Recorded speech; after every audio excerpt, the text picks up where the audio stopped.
ಒಂದು ವೇಳೆ ನೀವು ಕೂಡ ಈ ಒಂದು ವಿಷಯದಿಂದ ದೂರ ಉಳಿತಾ ಇದ್ದೀರಾ ಅಂದರೆ ತಿಳ್ಕೊಳ್ಳಿ, ನೀವು ಯಾವುದೇ ಕ್ಷೇತ್ರದಲ್ಲಿದ್ದರೂ ಅಲ್ಲಿ ನಿಮ್ಮ ಕಾಂಪಿಟೇಷನ್ ಅರ್ಧಕ್ಕಿಂತಲೂ ಕಡಿಮೆ ಇರುತ್ತೆ ಅಂತ. ಅದೇನು ಅಂದರೆ ರಿಲೇಷನ್ಶಿಪ್. ಚಿಕ್ಕ ಮಕ್ಕಳಿಂದ ಹಿಡಿದು ಎಲ್ಲ ವಯಸ್ಸಿನವರು ಕೂಡ ಇವತ್ತು ರಿಲೇಷನ್ಶಿಪ್ನಲ್ಲಿ ಮುಳುಗಿದ್ದಾರೆ. ಅದರಲ್ಲೂ ಮದುವೆ ಆದವರು ಕೂಡ ಇನ್ನೂ ರಿಲೇಷನ್ಶಿಪ್ನಲ್ಲಿದ್ದಾರೆ. ಗೊತ್ತಾಗ್ತಿಲ್ಲ ಎಲ್ರಿಗೂ ಏನಾಗ್ತಿದೆ ಅಂತ.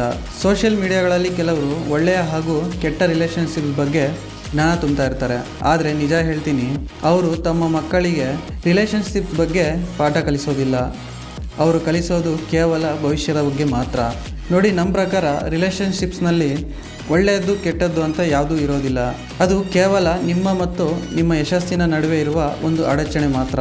ಯಾವಾಗಲೂ ಅದು ನಿಮ್ಮ ದೊಡ್ಡ ಸಾಧನೆಗಳ ದಾರಿಗೆ ತಡೆಯಾಗಿ ನಿಲ್ಲುತ್ತದೆ. ನೋಡಿ, ಇದೊಂದು ಸರಳ ನಿಯಮ ನಿಮ್ಮ ಮನಸ್ಸಿನ ಆಳದಲ್ಲಿ ಇಟ್ಕೊಳ್ಳಿ.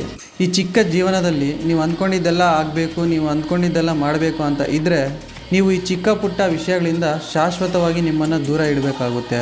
ಯಾಕೆ ಅಂದರೆ ಇಡೀ ಪ್ರಪಂಚವೇ ಈ ಒಂದು ಡಿಸ್ಟ್ರಾಕ್ಷನ್ನಿಂದ ಹಾಳಾಗ್ತಿದೆ.